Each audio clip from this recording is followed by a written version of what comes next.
All right, everybody. Hey, welcome to Note Night in America. Honored to have you all join us here, whether you're watching us live here on Zoom, via Facebook, or catch the replays on social media and YouTube. As always, we are honored to have you guys here.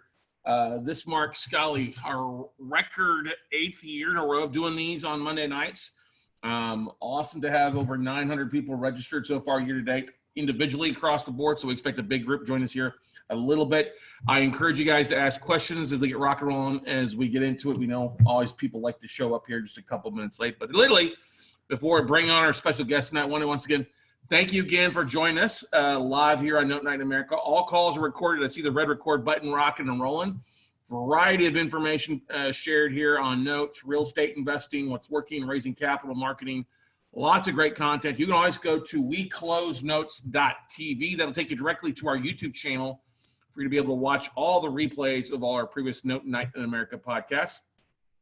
And as always, make sure you subscribe while you're there so you know of all of our different video training and episodes that are available. If you like listening to it, you can always download and go and listen to our Note Night in America podcast, wherever you listen to podcasts. It's there for you. It's just exclusive for our Monday night webinars. As course always, you can always find everything else we do at weclosenotes.com. And then I want to also encourage you to listen to the Note Closers Show podcast, which surpassed over 30 million plus listeners this last month on our radio network as we're syndicated, and we're on our way to over about 750,000 unique downloads to that. So honored to have that. If you'd like to be alerted to new things that are going on, just pull out your phone and text the word notes.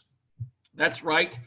Text the word notes to 474747, and you'll be alerted of all new updates we have going on there. But we've got a lot of great stuff into, but I know our special guest tonight is ready to rock and roll and share with you some of the great things about becoming a master at real estate or developing your real estate mastery. And our guest, I call him a friend now. I've been honored to be on his podcast. We had him on our podcast a while ago. His episode on tax lien investing was the #1 downloaded episode with about 1,500 downloads a month and a half ago in May. He's been an active real estate investor for 30 plus years, done over thousands of deals, worked with investors not only in the United States, but also in Canada. He loves working with new investors to help them identify opportunities that are actually working in today's market. And what you'll be learning tonight, kind of 3 big bullet points: how to create a wealth mastery mindset, which I'm a big proponent of, strategies working in today's markets, and multiple ways to create cash flow during COVID. This is one of the most important things out here. So we are honored to have my good buddy, Mike Wolf, join us here tonight there for you. Hey, what's going on, Mike? I think I need to have you start your video. My apology here. Oh, uh-oh. Let's see, it's saying unable to start video because the host stopped me. I can't believe it. There we go. Okay, there we go. That hurt. I know I have a face for radio, but thanks for having me, Scott. Good to see you, buddy. Hey, man, great to see you too. Great to have you on here. Yeah, man, your episode in May, we had you on here, #1 downloaded video, podcast episode, and rock and roll on. But you do a variety of things. So I'm really excited because you just got a wealth of knowledge, got a lot of experience, and just great, man. 2 peas in a pod, I think we are. We both have passions for helping people out there, and you've got some great stuff to be covering tonight, right? Absolutely. And you know, I've been doing this a long time, as have you. And you know, as times change, you have to adapt to the changing times. Because if you keep doing the same thing over and over and over again, the stuff that made you successful at one point won't necessarily keep you successful, especially when you have, you know, obviously a pandemic that obviously could throw a little monkey wrench in things. And changes where the opportunities are, changes where the money's at, and changes also where the people in need are. And that's really what we are. We're problem solvers. And there's gonna be a lot of people, unfortunately, with a lot of problems when you shut down the global economy. I mean, that's crazy. So, yeah, it's definitely been a crazy time frame. You look at, you know, there's already 4.1 million homeowners in default that are 90 days late in the United States here, 40 plus million on unemployment, about an 8% default rate across the board. They expect 52 to 60% of small businesses to fail just here in the United States. And so I'm really excited about what you're going to share with us tonight, because I know there's a lot of people that are joining us here. We got different people jumping on. I see people jumping online, watching the Facebook Live. here as well as we're live streaming here. So I'm going to shut up because I know you've got some solutions for some people out there tonight that they can help them take their business to a whole different level, right? Yeah, well, you don't have to shut up because this is very interactive. So I actually want you and your audience to not shut up, and I actually want you to send me your questions, and I want to make this as meaningful to the people on here as possible. And so I'm not really one of those people that likes to come on and just preach and throw a bunch of stuff at you. I like to actually I'll give you some of my 2 cents worth as to what I see coming down the pipeline and where the biggest opportunities will be. But it's all about the people that are on here, and so happy to answer all the questions. But I will start. I'll at least give a general idea of the question I get asked the most these days. I'm on since COVID started. I've never been on this many podcasts, summits, online events, and I keep getting asked the same question on every single one of them, and that's what is going to happen to the economy. What's going to happen with real estate? And what I see coming down the pipeline, unfortunately, is and fortunately, depending on how you look at things, it's going to be the greatest wealth transfer in history, in my opinion, because you can't just shut down the global economy and think that everything's going to be the same as when you left it. And obviously, we're seeing right now a lot of bankruptcies on J.C. Penney. I mean, companies that have been around for forever, and then the mom and pop operations. All these restaurants that shut down that probably will never reopen. And when you have businesses shutting down, that means there's people getting laid off. When there's people getting laid off, there's people that can't afford their mortgage payments. So what we're going to see is, as I mentioned, the greatest transfer of wealth in history. And the key word there, though, is transfer. The money doesn't disappear. It's not vanishing into thin air. It's a transfer. And so when we see some people that unfortunately are going to slide down the ladder a little bit, and luckily a lot of those people, if they had the right mindset to get there in the first place, they'll rebuild. Might take a little bit of time, but they'll rebuild. But that money is getting transferred to somewhere else. And where that is getting transferred to depends on you. You could be the recipient of that. And to me, the best way to do that is to look for where the main opportunities are going to be. And so number one, obviously pre-foreclosures. Right now, there's a moratorium, which is being lifted in some places, but still going on in others. And the banks can't foreclose on people, which I'm glad. I'd hate to see people being kicked out in the streets, in the middle of a pandemic. That would be really, really bad, for lack of a much better word than that. So we're going to have a lot of people in trouble. And back in 2007, back when the big recession, especially hit the United States, but worldwide, but mostly the U.S., I had set up a company called Foreclosure Fixers. And Scott, I'm sure a lot of people that are listening right now are sending out or have sent out postcards. We buy homes, we buy ugly homes, we'll pay cash for your home. And that works. If you send out enough of those, that works. But the people receiving them a lot of times are, especially if they're in a bad situation, they're not opening their mail. They're not looking at anything. They're depressed. They're stressed. They're freaking out. And so back in 2007, I actually created a company called Foreclosure Fixers, and I actually sent out marketing that basically said, hey, we can help stop the foreclosure. And so I came at it from a very different angle, took the time to learn the foreclosure laws. And a lot of the people that back in those days, I sat across the table from them. If I did it again, I would definitely automate it and use technology and hire a team. But back then, quite often, I would sit across the table from somebody who was in really big trouble, losing their home.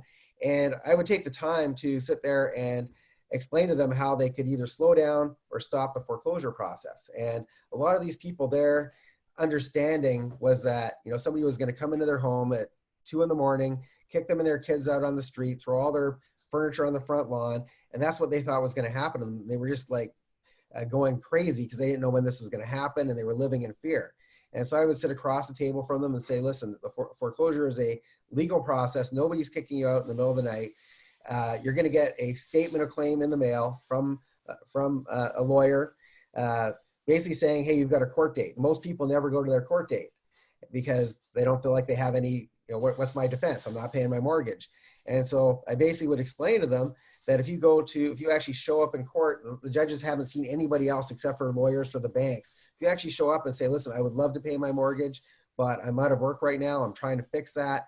Can we make some sort of arrangement? The judges are going to be very sympathetic.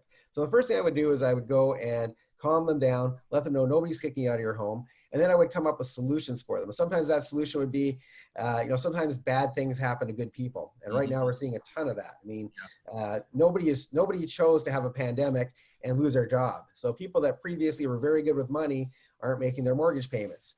And so for people like that, a lot of times, once they get working again, they can afford to make their payments again. They just can't get caught up on the arrears. And for them, I'd become kind of a hard money lender for them. I'd loan them some money, help stop the foreclosure, and they would pay me back in installments, and win-win. For some people, they would be in trouble even if there was no pandemic going on. And sometimes people like to live beyond their means.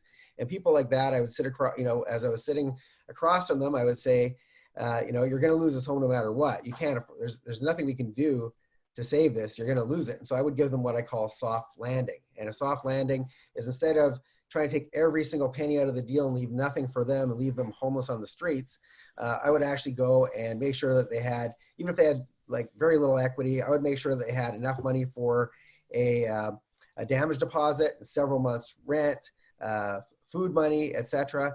And then I would help them find a place. I'd have somebody on my team find a place. Sometimes I put them in one of my own places. Sometimes I do a rent to own for them, help them get back into home ownership down the road.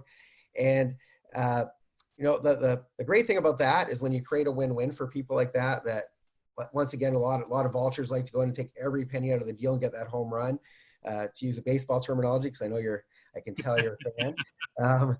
But instead of taking every penny out of the deal to get that home run, what if you leave something on the table for them? And guess what? If they lost their job, they used to work with 10 other people that just lost their job, and then they're going to send 9 or 10 other deals to you. And so one really good strategy coming down the pipeline, definitely pre-foreclosure. These people that haven't lost their homes yet, but they're in trouble, they're on a bad trajectory, learn different ways to help them and create a paycheck for yourself.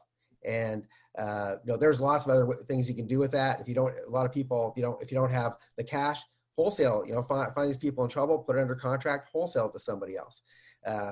Lots of different ways to play with that. So that's one strategy that I think I know is going to be extremely lucrative, but more important, just a lot of people needing our help. On the other side of the equation, there's also, as you know, I specialize in tax liens and deeds.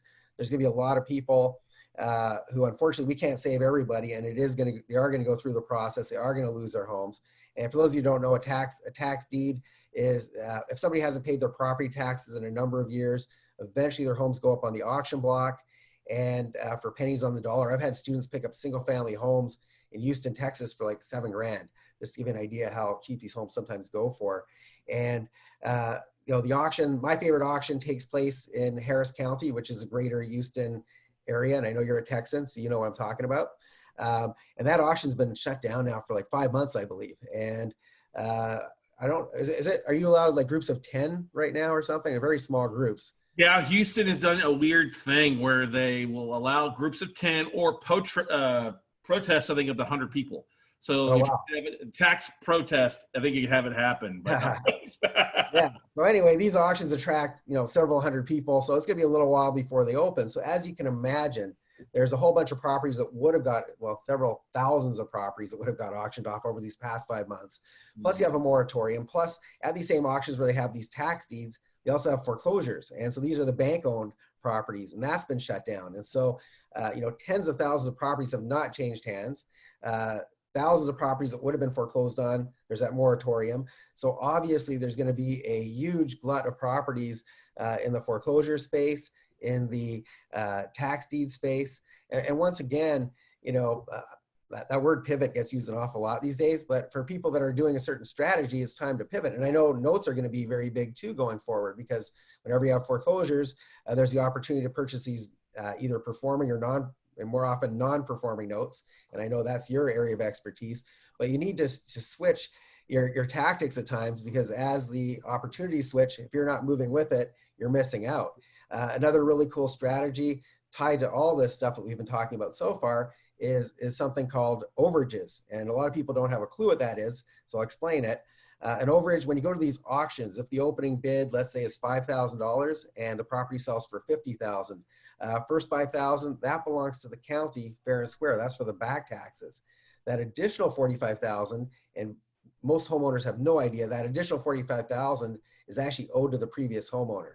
And the county makes very little, if any, attempt to reach them, because that money, there's a what do they call it, statutory limit. There's a certain amount of time that people have to reclaim that money, and if they don't, then the county gets to use that as their slush fund. And so they don't really want to give up those funds.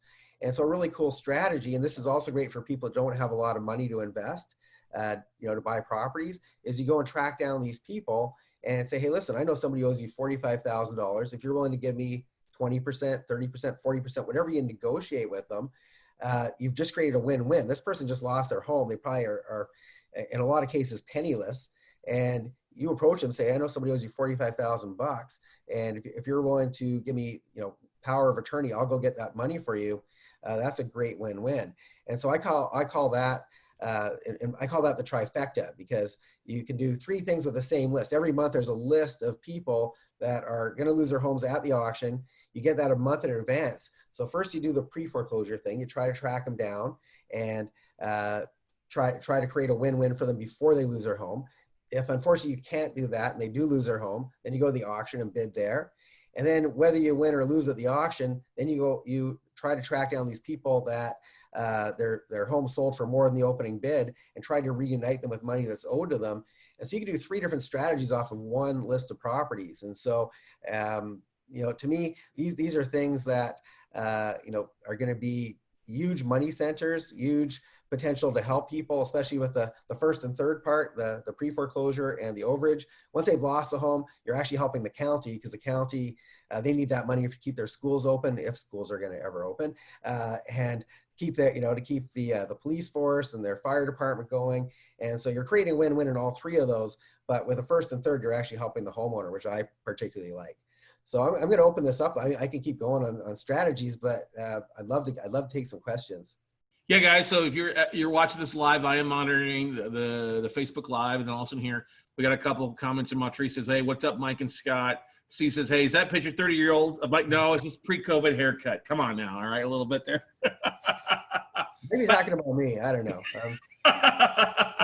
It's weird. It's weird when people say Mike's been in real estate for 30 years, because I feel like a kid still. So I don't know. I think that officially makes me old. So I don't know what happened. Don't tell anybody, and it won't feel that way, is the way I always say about it. But, that's the thing is, you said something really relevant there at the very beginning about how a lot of people will talk about mailing out postcards on a regular basis, how borrowers aren't really checking their mail or refusing to go get to the mailbox because they knew there's all these demand letters and things like that in there for you. Let's talk a little about that, because I think that's one of the big things. When I was first a brand new investor, was like, oh, hey, send out postcards or yellow letters or notices to all these foreclosure lists. And when I get a few phone calls and go talk with it, there'd be a stack like a foot tall in those houses, right? Exactly.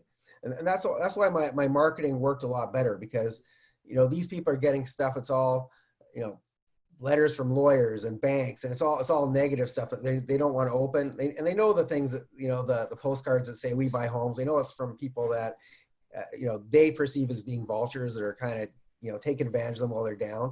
And so when they receive something in the mail saying, hey, I can help you stop the foreclosure, that got a lot more response. And I did take the time to learn the foreclosure laws. So my goal wasn't to go steal their home, it was to create a solution that worked for them. And if it happened to make me a paycheck too, that was great. But even if it didn't, there were a lot of times where I would just give them advice. I couldn't really, they didn't want to, do the different options I had for them, and that was fine. But quite often they sent their friends. And but one of the things that I did that was different, I always encourage people to be creative, and instead of doing what everybody else is doing, just be, making a little tweak.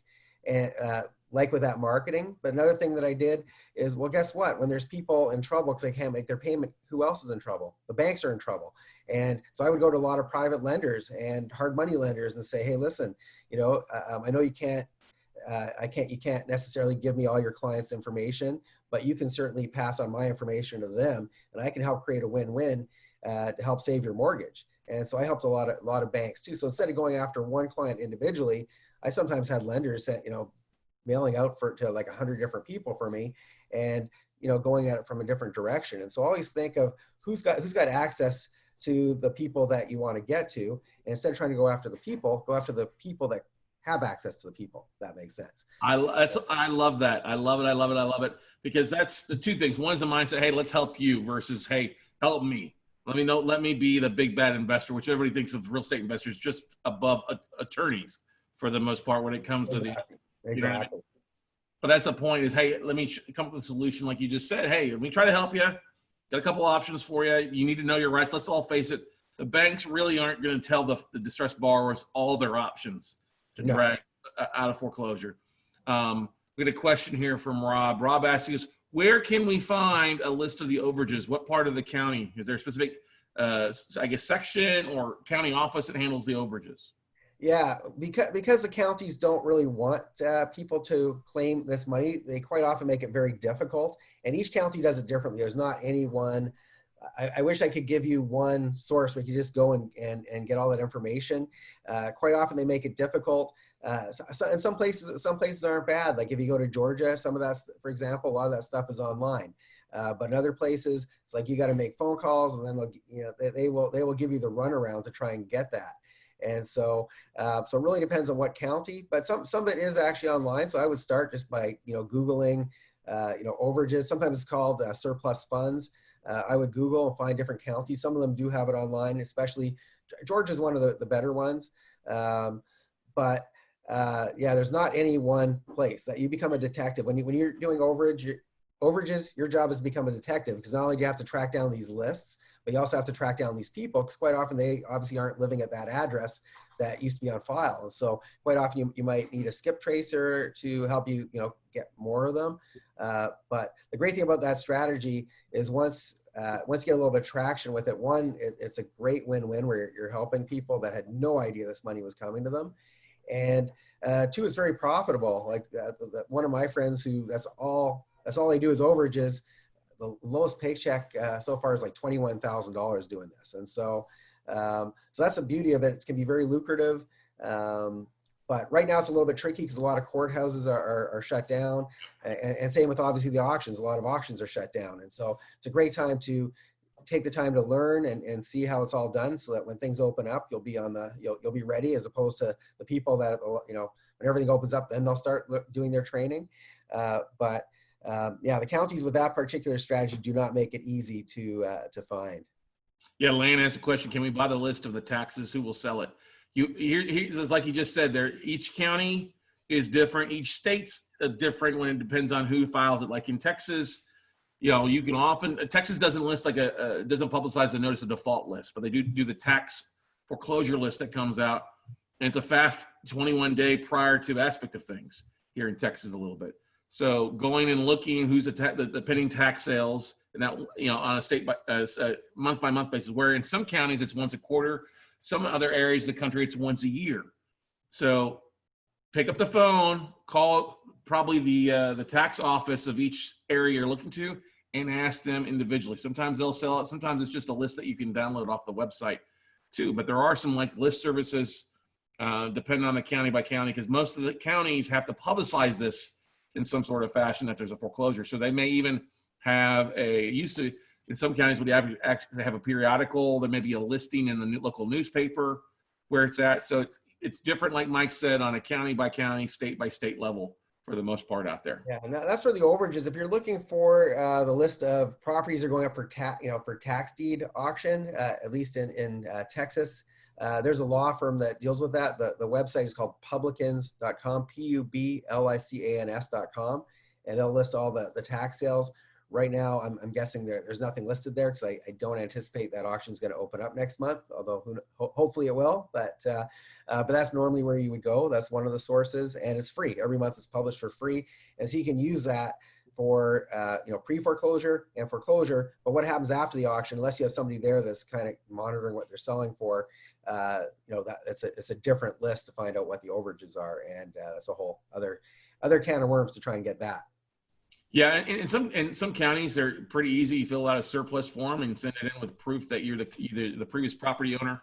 We use it in the note business where we'll say, we got to send in a copy of the assignment of mortgage and then a payoff with either a copy of the mortgage. So that helps us with that. Let me type that in there. I actually put that in because somebody was asking where you get the list for what attorney, and that's called publicans.com. I just want to caution you though that once you have the list, doing pre-foreclosures is pretty safe. Going to the auction though, without knowing what you're doing, very, very dangerous. I have seen so many people lose a lot of money there. So you need to definitely learn how to do it properly. And there's something that actually made the news not too long ago. Somebody in Fort Lauderdale thought they bought this really beautiful villa worth like 200 and something thousand. They got it for $9,000. They were all like very excited until they found out that they didn't really get a villa. They got a 100-foot long strip of land by 1 foot that separates two villas, a useless piece of land that they now own. And they got really upset and said, oh, the county misled us and we want our money back. And there's a very, very big disclaimer on every site that I've ever seen that pertains to tax deed sales saying you're buying at your own risk. You have to do your own due diligence. Whatever you're buying is as is, where is. And so you have to be very, very careful. You don't have any recourse if you buy something that you shouldn't have bought. And there's a lot of ways to mess up. So don't just take the list, go to an auction. Pre-foreclosure, yes. If you know what you're doing, you don't really have to know what you're doing within reason. If you go to the auction though, you will lose your shirt a bit, if not the first time, the second time. So just be really careful. Yeah, totally. You need to do your own due diligence and know exactly what you're looking for and not looking for. It is not a solution to, hey, I'm just going to wing it because I watched a webinar or listened to a podcast at all, right, Mike? Yeah, that'll lead you in a lot of trouble. And I've seen, that was minor actually compared to a lot of the things I've seen. There could be, normally when you go to these tax deed auctions, the great thing is that the whatever mortgages were on there drop off 90% of the time.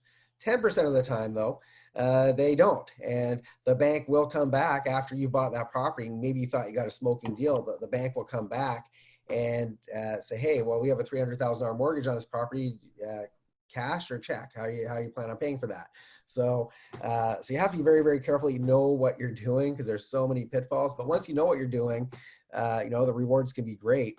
But I'm just thinking of all the I've seen people win at these auctions, and then the next month they come there and I've actually seen people say, hey, you know what, I'm just leaving town. I won this property last month. If you want, I'm just taking off. So if you want this, giving away properties for free because they actually bought a liability, not an asset. And so be really careful whenever you take over a property. Whenever there's ownership, there's liability, and you're taking on the previous owners, liabilities if there's anything on there. And so quite often that's why, well, not quite often, but once in a while, that's why the properties are going for auction. Like one good example is, we see a lot of vacant lots there, and maybe that vacant lot at one point had a gas station on it, and now it's contaminated. And to make that land, bring it back up to code, $50,000, $100,000, and you might get that land for almost for free, thinking, hey, well, how can you lose? Well, that's how you can lose, because whatever liabilities are attached to that are now yours once you own it. And so just be really careful with that. So, but using the list for pre-foreclosure is a great strategy. And like I said, if you know how to do basic wholesaling, you know how to do a basic flip, that's a great way to do those. And also, once again, I love to teach people how to ethically invest and how to help the other person on the other end of that deal. So if you go in there, always trying to make it a good deal for that other person, and you still get a paycheck, those people are going to, a lot of people when they're on their way down, they're going to come back up eventually. And if you're smart and you keep in touch with them, give them solutions, work with them, they're eventually going to be a client on the way back up, and you're going to make way more sales, way more paychecks that way than getting that home run. And so they'll also send their friends. And I've seen that over and over and over again. Yeah, it's definitely a good point there to work out with people, because people that are difficult are often surrounded by the people that are also facing or have bad lending habits or bad housing, or are working with people that have been laid off or been shut down. So, I'll give you a great example. I was dealing with a short sale that was, the bank was Everhome out of Florida, or Everbank. And I got finally the person in charge of the short sale department to talk with them a little bit. I said, okay, what's going on? We came to a conclusion, and I said, well, how are you doing? She's like, oh my gosh, it's just a tough time to be living in Tampa. I was like, oh, are you struggling? Because yeah, I have a house. I need somebody to help negotiate my short sale. The head of special assets. And I was like, okay, I'd be glad to help us. We helped her. And then she referred me to all 12 people that worked in her department were all also upside down on their mortgages that need help with that. Therefore, so yes, people are surrounded by problems a lot of times. So we got a couple.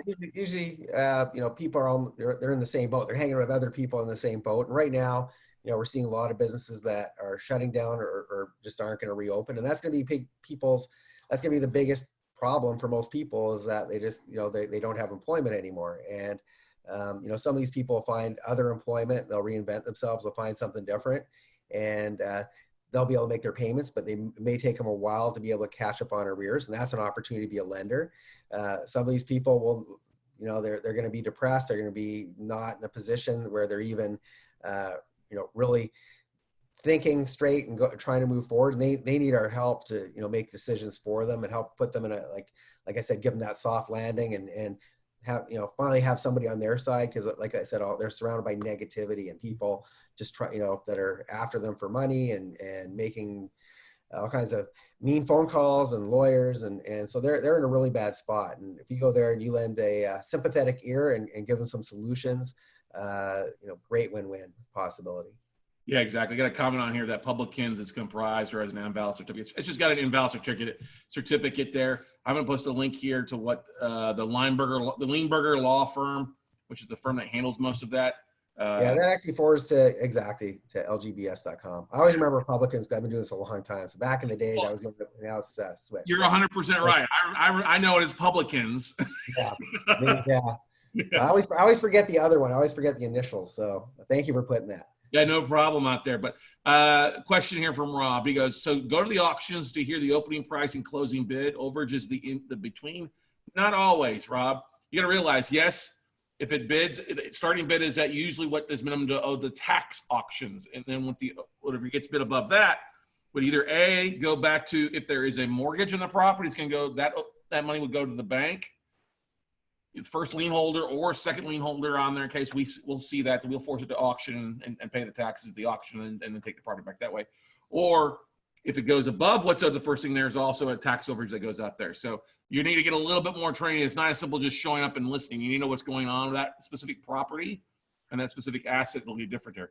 I was just gonna say, Rob, the other thing is that's a very lengthy process because these auctions go for hours and hours and hours. It goes all day. So you don't want to just sit there doing, you might want to hire somebody, but a more efficient way is to, find out what part of the county actually keeps track of this and how you can get those lists, because you don't necessarily only want to do it close to home because you're doing most of this on the computer, over the telephone. It's not stuff you have to do in person.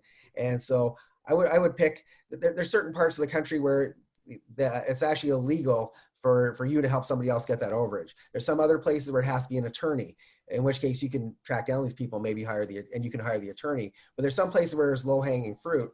And so you want to, you don't necessarily have to go and fly there and hang out at the auction all day. There's much more efficient ways to do that.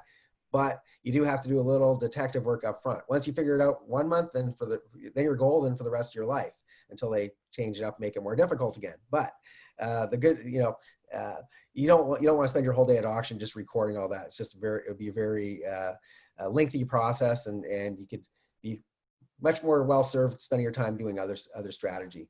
Yeah, exactly. There's some counties like Florida does a lot of their stuff online that you can log in and take a look there. Oftentimes you've got to register. Yeah, if you're a property owner in a specific county, you've got to register that you don't owe back taxes because they won't let you bid if you owe back taxes as well. True. So there's a lot of moving parts to it versus just showing up and, hey, I'm ready to rock and roll, baby. Exactly.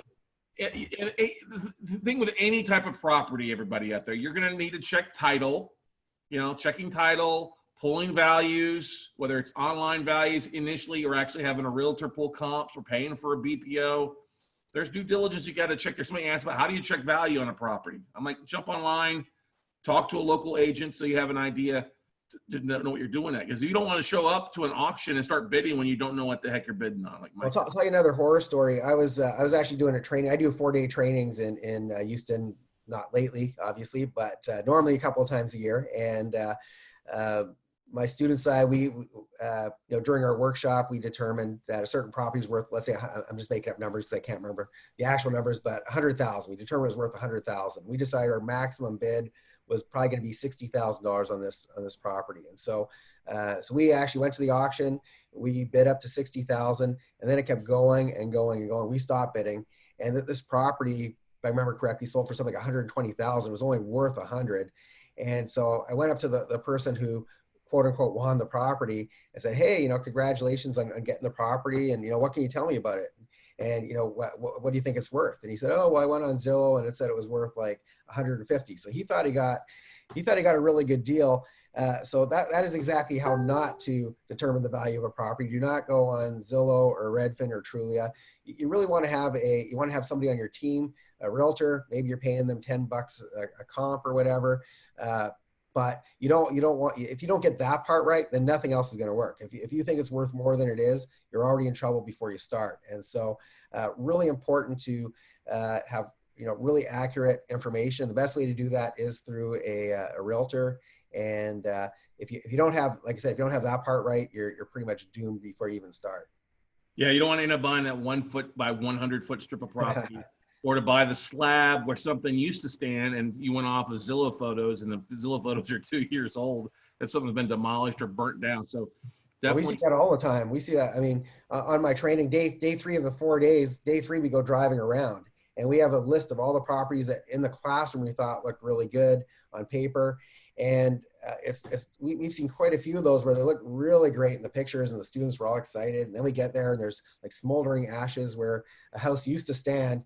And once again, if that's what you bought, that's what you bought. You can't go back to the county and say, well, your pictures look really nice. Half the time, those employees that take the pictures, they're on an hourly wage and they're driving as fast as they don't want to spend time. And if they say, oh, I can't find, I'm looking for 123 Main Street. I can't really see the number. That looks close enough. Half those pictures are like, to me, they're random pictures. I don't even know what they are. They don't look anything like the house half the time. And so, one of the things that drove me crazy when I was trying to figure out tax deeds, this is going back like 10 years ago. When I was trying to figure it out, I took every course I could find. I read every book I could find. And the more I read and the more I tried to learn, the more confused I got. And because there's so much conflicting information, and a lot of the trainings get you excited, said, oh, and you can do this from the comfort of your own home. Well, you can do it from the comfort of your own home if you don't mind losing money. And that's what they said is go look online go on Google Maps and look at the pictures online, and nothing could be more dangerous than that because you don't know when that picture was taken. And so you have to have people on your team. That's one of the things that I do. I don't live in Texas. I have a team in Texas. I have people that go around and drive the properties for me. It's not me, it's somebody else. And so for my students, I give them access to my teams. So make sure you have somebody on your team. You have a realtor on your team. Make sure you have somebody that can go and videotape not just the properties, but also the streetscape, especially if it's in Houston, because there's no zoning there. So that beautiful house might be next to a brothel, next to a pawn shop. You don't know. It's crazy, right? Anything goes there. And so you need to know what the whole street looks like, the neighborhood looks like. And then I actually have somebody on my team who actually goes to the auction on behalf of my students. So you don't necessarily have to live in the place where you're doing this stuff. You just have to have a solid team on the ground. And it's much more efficient to have other people doing most of the heavy lifting for you anyway. Mm-hmm.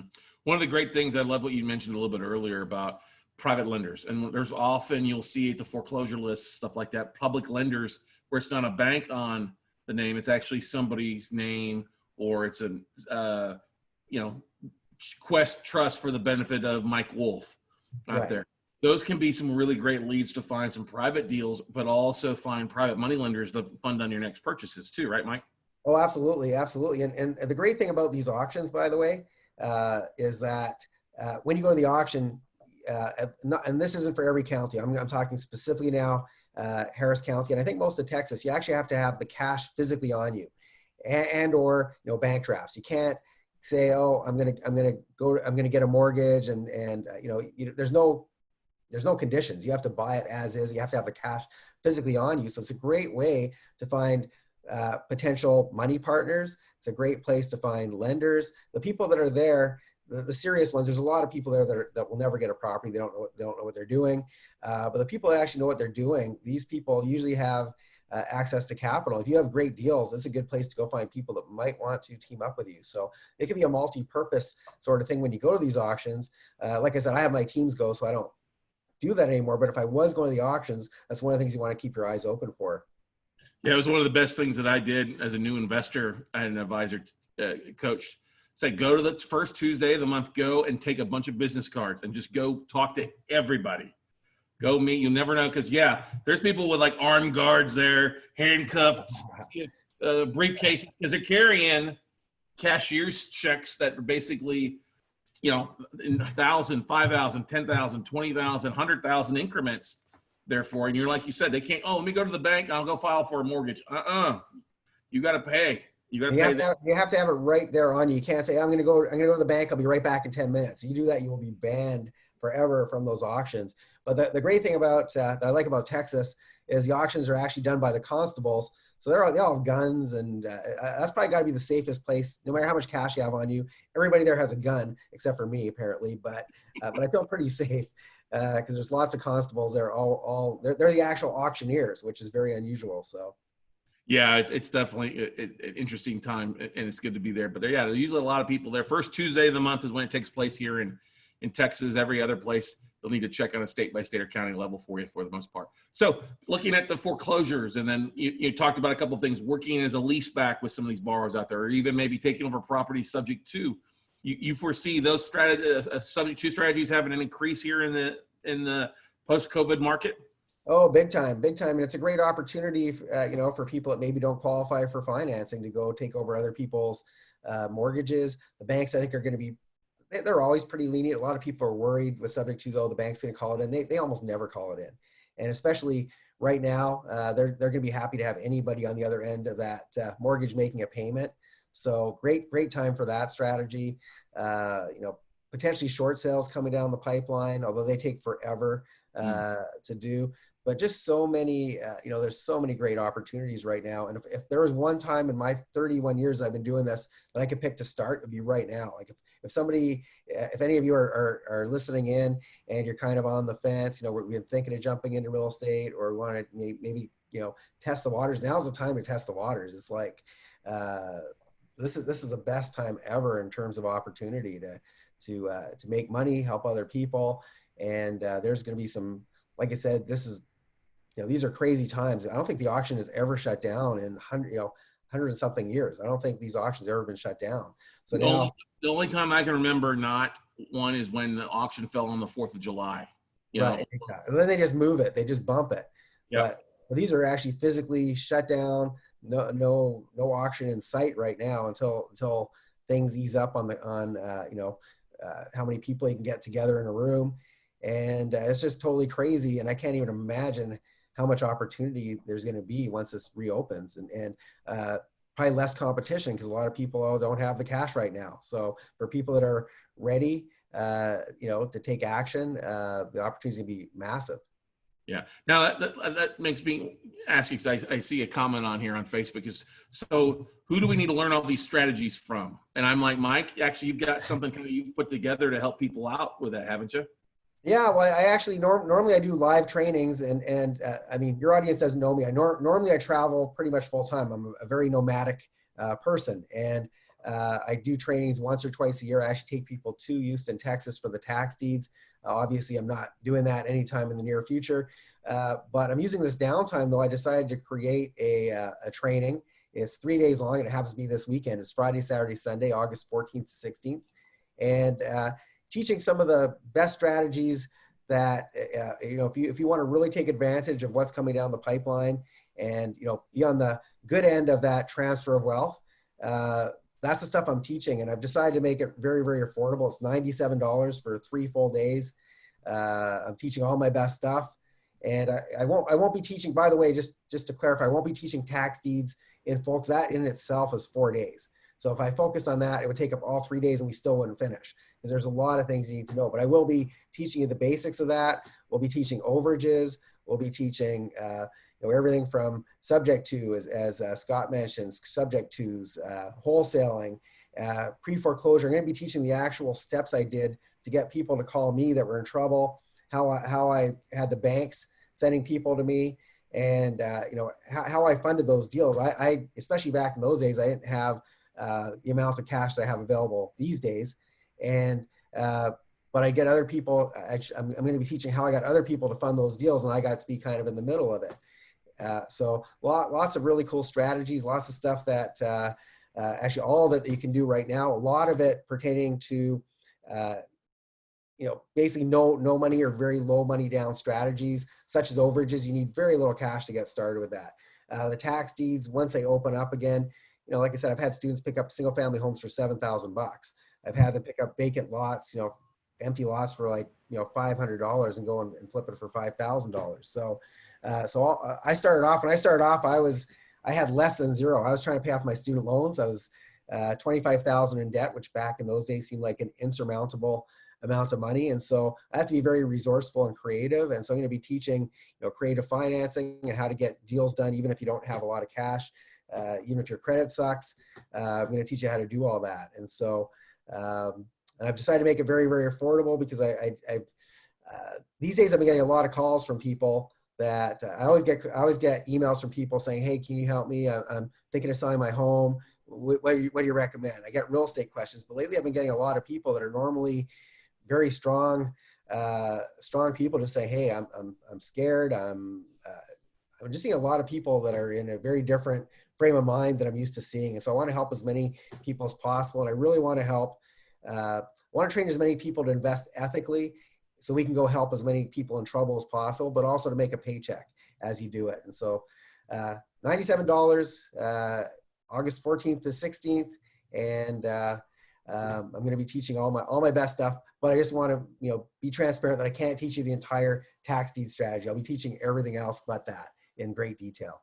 Mm-hmm. Well, you'll go over a little bit, like you said, but you can't. It's like note investing. You can't learn note investing in a 1 day or 2 day. You got to really dive deep into it. So you'll talk a little bit about it, but not the deep end aspect of it. So Rob that asked that question out there, thank you for asking that. But I'm never going to teach something where I give people enough information to make them dangerous to themselves. Like if I give you a little bit of information and then you go and think you know what you need to do, and then you go and screw up, you're going to lose a lot of money. And so so that comes with a disclaimer. I'm going to teach you the basics. And if that interests you down the road, when I do my live trainings again, and I may do it online instead, the tax deed training, I'd love to have you there. And but in the meantime, this is a great way to see if it's something that interests you. And I'm going to teach you a whole bunch of stuff you can do right now. The auctions aren't even open, so even if I taught you it, if it opens in 4 months from now, you're going to lose that momentum anyway. It's better to take your training right when you're getting ready to jump in. So I'm going to teach you stuff that you can do right now from your computer. You don't have to go look at homes. I haven't looked at homes. I don't know about you, Scott. I haven't looked at a house in so many, I can't even remember the last time. So, the last time I did was actually 2 summers ago. I actually was buying a portfolio in Michigan, and I was like, I haven't been in Michigan forever. Let's go. And so I actually flipped, but I hit 50 properties in a 3-day period. You probably caught a couple of baseball games too, right? Yeah, I did. Exactly. I got to have fun, brother. You know me. Got to have fun. Absolutely. But that's the point is there's so much to do. And I love that you just said that, hey, you show people how to do this from others stuck at home still, to be looking at and discovering deals out there in a variety of fashions out there. And $97, that's a great price point. It's affordable for everybody. It's enough skin in the game that they're going to be serious and show up for them. Free has no value. We know that, right? Nobody wants to show up when it's free. But it makes it worth your time out there, even though you charge a lot more for different classes. Like same way I charge a lot more for classes, but hey, a starting point, let's get you started and at least get you, see if it's a fit. See if you can dip your toe in the water and see if the water's warm, right? Well, the other thing is, it's a great there's a lot of great opportunities out there. Tax deeds isn't one of them yet. It will be very soon. When the auctions open up again, absolutely, it's going to be massive. But right now, why not make some paychecks? And then with those paychecks, you'll be able to afford to come to my live training. Because I do very, very small groups. Normally when I do live events, like 10 to 20 people, that's it. And I make it as a very boutique operation. I don't want to work with 1,000 people. And the reason for that is I actually give my students access to my teams, and my teams can't handle, I want to be able to over deliver to my students. And so my teams have to be able to handle the volume that I'm bringing there. And I have to be able to handle the volume because I also give, my students have access to me, and that's why I do small groups. But because we're doing it on Zoom, it's like I might as well train as many people as possible, because these people aren't, you're not going to get access to my teams. But I'm going to teach you how you can go build your own teams, how you can go find your own, do these strategies from home. And I'm going to show you how to make some money. And then when I do my next live training, you'll already know me, like me, trust me, and then you'll be ready to work on a bigger level with me. And so, so it's really this is kind of the buffet where you get to learn a whole bunch of different strategy from me, see if I'm a good fit for you. And if I am, great, I'd love to work with you. And if I'm not, Scott's also a pretty darn good trainer. But no, Scott and I are going to be actually doing a bunch of stuff together here in the coming year and cross promoting each other.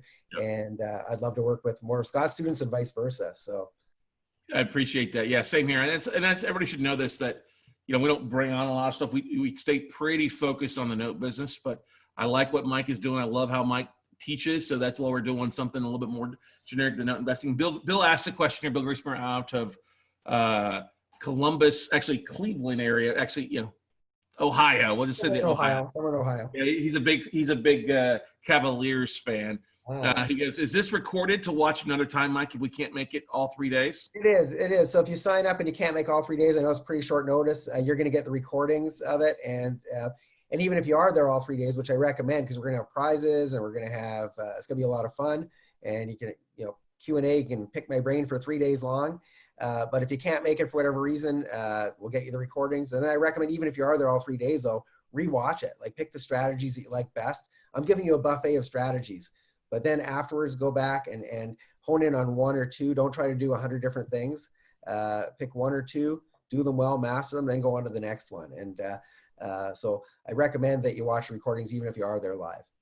Yeah, guys, the website is bit.ly/Wealth Mastery Bootcamp, where the first letter in those words is capitalized. Wealth, W is capitalized, Mastery, M is capitalized, and B for Bootcamp is capitalized there for you too. And the link is in the chat roll on Facebook there. If you're catching that replay, we'll make sure to put it in the description below as well. So if you're watching this on the replay, the links should be also in the email that we send out if it's not in the description for you guys. But yeah, it's this Friday, Saturday, Sunday. What times are you kicking off? So it's going to be 10 to 5 Mountain Time. We're always going to start right on time at 10. I do not guarantee we'll finish at 5 because I tend to go way over time. So I've done this only once before online. I'm pretty new to this online training. And we ended up going to like 7, 8, and 9. So try to keep as much time open in the evenings as possible, because once I get started, I love teaching, and I love giving as much fire hose. Fire hose, that's right. So, and I want to answer each and every question. So, as questions come in, I don't finish till everybody else is happy and ready or sleeping. If I see everybody like sound asleep, then I stop. So. We've got a question from somebody online. Is there a manual that goes along it, or a schedule that we can see what's kind of covered subject by subject? I think if you go to that, if you click that link, and I don't know exactly where it takes you because my team builds all this, but I think it actually tells you some of the topics we're going to cover. But I don't really have a manual per se. There will be some PDFs, and there's going to be a section once we get online where I'm going to be posting some of the tools that I use, for example. But I don't have anything to send you right now. But I can just tell you that the topics are, basically the things that I believe are going to work for you right now. The stuff that you can do right now while you're hunkered down, while you're stuck at home, without having to look at properties. And so here we go. That's some of the stuff we're going to cover there. So good job, Scott. I'm glad Scott knows how to work all this stuff. This is great. Yeah, you'll be talking about pre-foreclosures and foreclosures, wholesaling, flipping, some overages and surplus funds, turnkey real estate, multifamily, low down and no money investment strategies, and tax liens and deeds, which I love there for you. Now, I want to bring it back there. Somebody asked me a question. They're on the website here, and they see, what's it mean to create a wealth mindset? What's one of your biggest things when it comes to that, Mike? The main thing is I could give somebody all the skills, tactics, strategies, but if you have the wrong mindset, and what I mean by that, if you're watching the news and you're in a really negative frame of mind, you think the world is collapsing around you. I think the best quote ever is Henry Ford. Whether you think you can or whether you think you can't, you're right. And so if you take this information and you say, oh, the world's falling apart, why should I even start? Well, yeah, you're not going to get a result. If you see that through all this chaos, there's this amazing opportunity being created. And if you're feeling optimistic about that and you get out there and you take action, if you're using this downtime right now to educate yourself, and I know I'm preaching to the choir because they're all here on an evening tuned in to your broadcast. So I know these are people that are like me and you, and they're lifelong learners. So if you go with the right mindset, to me right now, positivity is one of the best things you can have in a very negative environment. I think gratitude is very important. So, as you know, I normally would be traveling. I'd probably be somewhere on a beach right now. And it'd be very easy for me to say, oh, stupid COVID. Thanks to COVID, I'm stuck here. I'm stuck and I can't travel and I can't do the things I want to do. Instead, I said, well, hey, you know what? This is an opportunity for me to go and create more trainings, help more people. And then, I'm going to record all this. And then when I want to travel, whenever things open up again, I can go back to traveling, and people will be able to watch these recordings. I'll be able to help hopefully a lot of people so they can go help a lot of people. So instead I'm actually grateful, because I wouldn't have chosen this time to settle down for these, 4 months. I'd still be traveling, but instead I'm just grateful that, hey, you know what, things got quieter for me. I didn't have early morning flights to catch. I'm not running around, and it gave me an opportunity. And so, so a lot is gratitude, a lot is positivity, a lot is just your filter that you see the planet through. And we're going to talk a lot about mindset on that, because like I said, if I gave you all a strategy, but you think, oh, the world's falling apart and it's not going to work, or if you think you can't do it, I'm going to show you that when I started, 31 years ago, I was 24 years old, didn't have a clue what I was doing. And I happened to get coerced to do a real estate deal, because my mortgage broker called me up, and anyway, long story, which I'll explain on the 3-day, but I got into this by mistake. I wasn't even looking to be a real estate investor. And then when I got that first paycheck, it's like, hey, I kind of like real estate investing. But up to that, I was living my parents' dream. My parents wanted me to be a lawyer. I racked up all these student loans getting my first degree, and decided, well, before I get my second degree, I want to pay it off. And I stumbled upon real estate by mistake. So people that are actually tuning in, wanting to be successful at real estate, you're already a bunch of steps ahead of me. And like I said, if you're thinking, oh, I've got no money, I had negative 25 grand. And back in like 1989, that was a lot of money. A lot of money, yeah. So every person can do it, but you have to have the right mindset. You have to believe in yourself, and you have to be able to tune out. There's going to be a lot of naysayers around you that you say, what, you're investing in real estate? Are you crazy? There's going to be a lot of people around you that are going to try to talk you out of it. And if you let what they say, bring you down, you're not going to get a result. And so my goal is to help you to get above all that. And I'm going to teach you a lot of the things that you're going to have to deal with from external sources to be successful at this. And it's not that tough. But once you get the right mindset, it's not just real estate. You're going to succeed at everything around you will start to work better, whether it be your relationships, your health. I don't claim to be a relationship coach or a health coach, but I can tell you that when you have the right mindset, everything falls into place a lot better, because it's really your perception of the world that makes the difference. Amen to that, brother. I mean, bad things happen to everybody. You can choose to either dwell in it and wallow in that pity, oh, woe is me thing, and you're just going to attract more of that negativity. Well, I think 5 years from now, some people are going to look back at this time in history and say, I was really successful and everything was going really well, and then COVID hit. And that's going to be their story for the rest of their life, why they're not successful anymore. And then other people, including myself, I think I'm going to look back and say, hey, I wouldn't have chosen that. But during that time, I pivoted. That's a big word of the year. I pivoted and did things a little bit differently. And I reinvented, how I do things, just little tweaks, and made a really big difference. And I think everybody has the opportunity to do that. It's very easy to get caught up in the news, very easy to get, watch every single thing on Netflix. But I think if you take some of this time to learn, and like I said, I know because they're tuned into your show, so that's a good sign.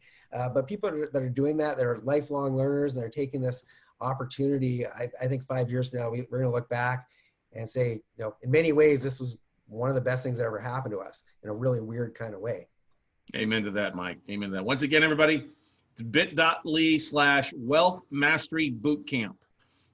With a capital W, capital M, capital B, but bit.ly/Wealth Mastery Bootcamp there for $97. You can get signed up for it. It's this Friday, Saturday, Sunday from roughly 10 a.m. Mountain Central Time to 5, 6, 7 o'clock, depending on when you get rocking and rolling and how interactive everybody is out there for it. And like I said, there's some handouts. You're going to be covering a couple of things. You got an Amazon expert coming on too as well. It looks like they're to talk about some of the things you can do on Amazon. Yeah, even though it's not real estate, the way we shop has definitely changed during this downtime, and we're seeing a lot of retailers, of course, going under. And the beneficiary of that is Amazon. And my buddy's been selling on Amazon for about 4 years now, and he started with $6,000. And last year he sold $1.5 million worth of products on Amazon. He's going to be teaching exactly how he does it, how he picks his products, the software he uses, like everything. He's going, all the details. And I think that's a great business as well for people that are thinking of other ways that maybe they want to reinvent themselves. And I just watched him just really just crushing it out there. And so I'm bringing him as a guest speaker. And once again, it's not real estate, but I'm always willing to learn new strategies if they work. And he's just totally crushing it. And Amazon's just going to get bigger and bigger over the next few years. Yeah, one of the things is we're about to entertain into the beginning of the next year, I think, a garage sale economy again. People sell stuff off, and some of the houses I bought in with distressed or subject to deals had all this property and all this other stuff in here. So it was actually helped us to sell the stuff online through eBay or Amazon.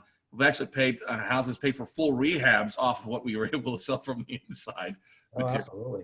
Yeah. It's a great resource. And I know I do a lot of even pre-COVID, I do a lot of shopping on there, and it's just definitely the wave of the not even of the future, it's the wave of right now. And so a lot of Greg, who's my buddy who does the Amazon, he's actually spoken at my live events before, and it works really well because a lot of times, and I'm not trying not to stereotype, but quite often the husband is like, oh, I want to do tax deeds, and the wife's going, I want to get paid to go shopping.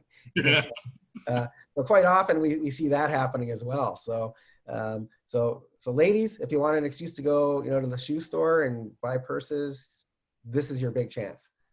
There you go. Or husbands, sell it to your wife. Hey, honey, let's sit through something together this weekend, and it'll be something we both can learn and add value to our lives there. Just for $97 there, everybody. Take advantage of it. Great stuff out there.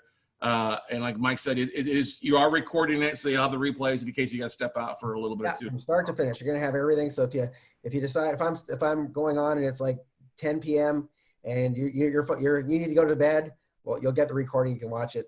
You'll get the recordings to watch later. So good stuff there. Well, Mike, thank you so much for coming on Note Night in America. Looking forward to seeing you. Excited to have you on here tonight to talk about this, and looking forward to those that are going to find some success this Friday, Saturday, Sunday, your class, man. Well, thanks so much for having me, Scott. Always great to see you. And when this is over, let's get on another call. And I'm looking forward to doing some more work with you all year long. So. Oh yeah, same here, man. Definitely sounds good. All right, everybody, take advantage of that. Get signed up tonight. bit.ly/Wealth Mastery Bootcamp, and take advantage of that and take your business to a whole different level. If you're struggling and it's you're trying which way to go, if you're pounding your head trying to do a strategy that was sold to you that worked 3-4 years ago, put it away, sign up tonight, and learn this weekend about what's working in today's market. There's so many things that are working. You just got to know how to put it to work and actually learn it. So join Mike this weekend, and you will not go wrong, everybody. I guarantee it, everybody. But otherwise, have a great evening, everybody, and we'll see you all later at the top, everybody.